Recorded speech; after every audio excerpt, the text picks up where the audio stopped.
ఎం వైశాలి. మా స్టూడెంట్స్లో ఇంకెవరికైనా O negative blood ఉందని చెక్ చేశాను. అప్పుడే వార్డెన్ వైశాలిని తీసుకెళ్తోంది.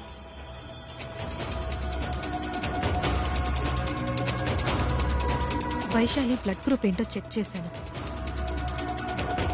తంది బి పాజిటివ్. నాకు డౌట్ వచ్చింది. వెంటనే వెళ్ళి గమనించాను.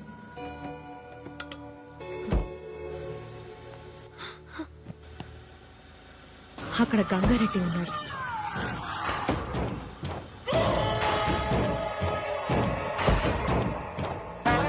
నాకేం చేయాలో ఏం తోచలేదు. వెంటనే వైశాలికి ఫోన్ చేశాను. స్విచ్ ఆఫ్ అని వచ్చింది.